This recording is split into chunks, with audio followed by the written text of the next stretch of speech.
এক গ্রামে পাশাপাশি দুই ভাই বাস করত। বড় ভাই ছিল খুব ধনী চাষি, আর ছোট ভাই ছিল গরিব। ছোট ভাই পড়াশোনা কিছু জানতো না। বড় ভাই এই সুযোগে ছোট ভাইয়ের কাছ থেকে সব জমি লিখে নিয়েছে। সামান্য একটু জমি দিয়েছে, যা দিয়ে তাদের কোনো রকমের সংসার চলে। ওগো, তুমি ওই গাছের নিচে বসো, আমি ওই জমিটুকু কুপিয়ে আসছি। তুমি আগে এসো, ভাত খেয়ে নাও। ভাত যে ঠান্ডা হয়ে গেল, কাজ পরে করো।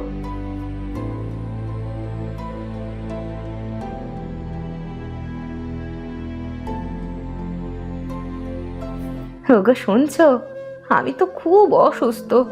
দিন দিন তো শরীরটা খারাপের দিকে যাচ্ছে। আর কতদিন এভাবে ডাক্তার না দেখিয়ে থাকবো বলো তো? দেখো বউ, আর একটু ধৈর্য ধরো, আমি তো কাজ করছি। কিছু টাকা হাতে পেলে তোমাকে ডাক্তার দেখাবো। আচ্ছা, তুমি খাও। কি আর করব বলো, পড়ালেখা তো জানি না। আমাকে এটুকু জমি দিয়ে বাকি সব আমার ওই বড় ভাই নিয়ে গিয়েছে। তুমি এসব নিয়ে দুঃখ করো না। হ্যাঁ, একদিন দেখো আমাদেরও সুদিন আসবে। তাই যেন হয়।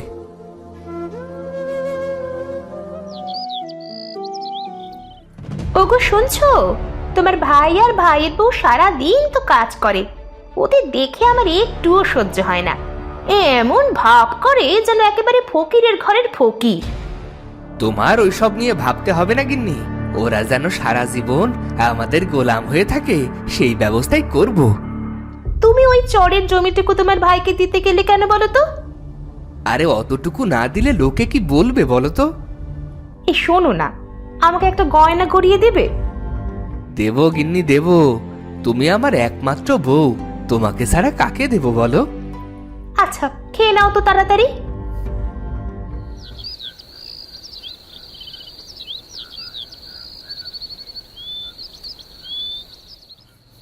হঠাৎ একদিন রাতে ছোট ভাইয়ের বউ খুব অসুস্থ হয়ে পড়ে। ও গো শুনছো, আমার বুকে কেমন ব্যথা করছে গো। আমি যে শ্বাস নিতে পারছি না। কি হলো তোমার গিন্নি, এমন করছো কেন? আমি মনে হয় আর বাঁচবো না।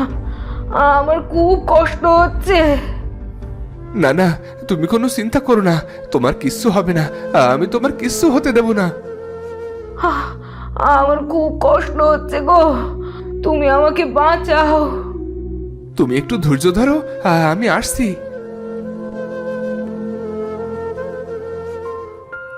রাকেশ তার বউকে ঠেলা গাড়িতে করে ঠেলে নিয়ে যাওয়ার জন্য গাড়িতে তোলে। রাকেশ তার বউকে ডাক্তারের কাছে নিয়ে যায়।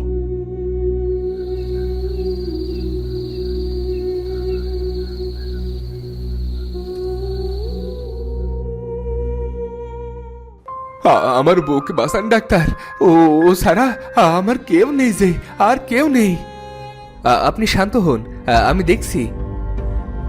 ডাক্তার মালতীকে দেখে বলে, আপনার স্ত্রী হার্ট অ্যাটাক করেছে, ওনাকে এখনই অপারেশন করতে হবে। আপনি এখনই 2 লক্ষ টাকার ব্যবস্থা করুন। 2 লাখ? এত টাকা?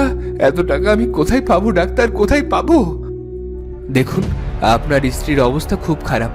অপারেশন না করলে আপনার স্ত্রীকে বাঁচানো সম্ভব হবে না। আপনি টাকার ব্যবস্থা করুন। বউকে হাসপাতালে রেখে রাকেশ কাঁদতে কাঁদতে টাকার খোঁজ করতে বের হয়।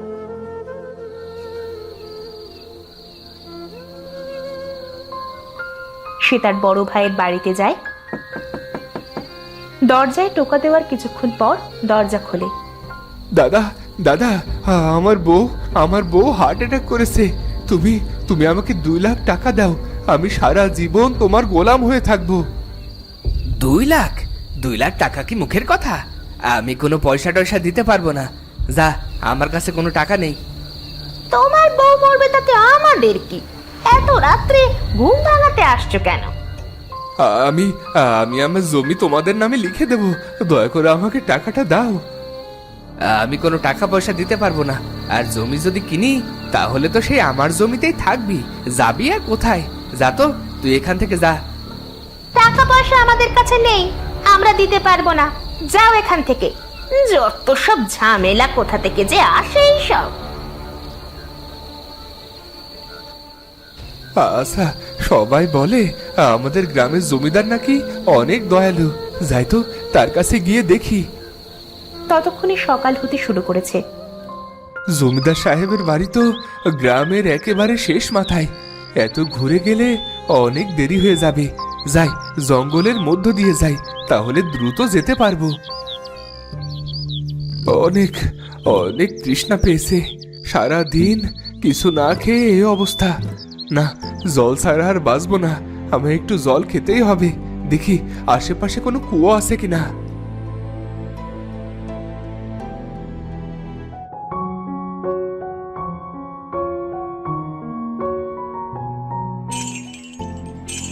আরে, এ কি? আমি কি দেখছি? এই সোনা কোথা থেকে আসছে? যাও, এখান থেকে সোনা নিয়ে যাও আর তোমার স্ত্রীর চিকিৎসা করো, আর বাকি সোনা বিক্রি করে তোমার প্রয়োজন মেটাও। কে কে কথা বললো? ভয় পেও না, যা বলছি তাই করো। তুমি যেই হও, অনেক অনেক ধন্যবাদ তোমাকে। যাই, আমি এর থেকে কিছু সোনা নিয়ে বউকে সুস্থ করি। এরপর রাকেশ সেখান থেকে কিছু সোনা নিয়ে হসপিটালে যায়। সেখান থেকে ডাক্তারকে সোনা দিয়ে তার বউকে চিকিৎসা করে। তার বউয়ের চিকিৎসার পরে বাকি সোনা বিক্রি করে মস্ত বড় একটা বাড়ি করে। রাকেশের এত উন্নতি দেখে মহেশ আর তার স্ত্রী হিংসায় জ্বলতে থাকে। শুনেছো গিন্নি, রাকেশ এত টাকা কোথায় পেল? ওরা তো অনেক কিছু করে ফেলেছে, আমাদের থেকে অনেক বড় হয়ে গেছে। আমি তো সেটাই ভাবছি। চলো আমরা গিয়ে জিজ্ঞাসা করি। তোমার যা হাবা গোবা ভাই, ও নিশ্চয়ই বলবে। হ্যাঁ, তাই চলো। এরপরে মিতালি আর মহেশ রাকেশদের বাড়িতে যায়। দাদা, তুমি আমার বাড়িতে এসেছো? আমি খুব খুশি হয়েছি। হ্যাঁ, আমরা তো তোমাদের আপনজন। তোমরা ছাড়া আমাদের কে আছে বলো? তাই তো দিদি, আপনারা বসুন, আমি আপনাদের জন্য রান্না চড়াই। আমরা তোমাদের সাথে অনেক অন্যায় করেছি, মাফ করে দাও। সিসি ভাই, তুমি এসব কি বলছো? তুমি তো আমার ভাই। আচ্ছা, তোমরা এত বড় লোক হয়ে গেলে কিভাবে? আপনারা বসুন, সব বলছি। কিরে ভাই, এত বড় লোক হলি কি করে? তুই তোর দাদাকে বলবি না? হ্যাঁ, তোমাদের সারা আর কাকে বলবো? আচ্ছা, আমরা তাহলে আসি। বাড়িতে আবার অনেক কাজ পড়ে আছে। সে কি দিদি, এইমাত্র যে আসছো, আজ আর যেতে দিচ্ছি না। না, আজ না, আর একদিন আসবো। যাই তাহলে। এরপর তারা চলে আসবে। গিন্নি, তাড়াতাড়ি চলো, আমরাও যাই সেই নলের কাছে। আমরা ছোট সে আরো অনেক বেশি সোনা আনবো, আরো ধনী হব। হ্যাঁ হ্যাঁ, তাড়াতাড়ি চলো, আমার যে আর তর সইছে না।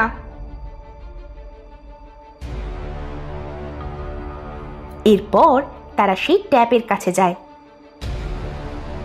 ট্যাপ ছাড়ে, কিন্তু কিছুই বের হয় না। ওগো, এ তো দেখি কিছুই বের হয় না। তোমার ভাই কি মিথ্যে বললো তাহলে? ও তো মিথ্যা বলার মতো মানুষ না। আচ্ছা, এই কুয়োর মধ্যে নেই তো? চলো তো দেখি। এরপরে মিতালি কুয়োর মধ্যে উঁকি দেবে। না, কিছুই তো দেখছি না।